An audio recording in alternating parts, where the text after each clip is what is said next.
2025 season లో తొలి match ఎప్పుడు ఎవరి మధ్య అంటే ఐపీఎల్ 2025 సీజన్ షెడ్యూల్ కు సంబంధించి క్రిక్ బజ్ కథనం. మే 25న ఈడెన్ గార్డెన్స్ లోనే IPL final match. IPL 2025 season schedule కు సంబంధించి కీలక వివరాలను క్రిక్ బజ్ కథనం వెల్లడించింది. బీసీసీఐ అంతర్గత వర్గాల సమాచారం ప్రకారం తొలి మ్యాచ్ ఈడెన్ గార్డెన్స్ లో మార్చి 22న Kolkata Knight Riders KKR, Royal Challengers Bengaluru RCB మధ్య జరగనుంది.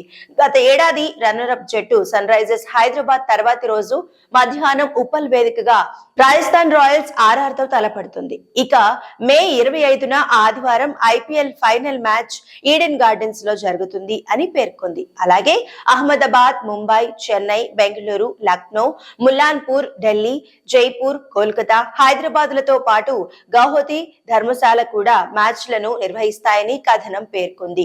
మార్చి 26, 30 తేదీల్లో రాజస్థాన్ రాయల్స్ జట్టు 2 హోమ్ మ్యాచ్లు గువాహటి వేదికగా జరిగే అవకాశం ఉందని తెలిపింది. Kolkata Knight riders, Chennai super Kings, CSK ఈ మ్యాచ్లలో ఆర్ఆర్ తో పోటీ పడతాయని పేర్కొంది. అలాగే ధర్మశాల మైదానం పంజాబ్ కింగ్స్ జట్టు 2 హోమ్ మ్యాచ్లకు ఆతిథ్యం ఇవ్వవచ్చని తెలిపింది. కాగా జనవరి 12న ముంబైలో జరిగిన ప్రత్యేక సర్వసభ్య సమావేశానికి హాజరైన బీసీసీఐ ఉపాధ్యక్షుడు రాజీవ్ శుక్లా మాట్లాడుతూ మార్చి 23 నుంచి ఈ ఏడాది ఐపీఎల్ సీజన్ ప్రారంభమవుతుందని వెల్లడించిన విషయం తెలిసిందే.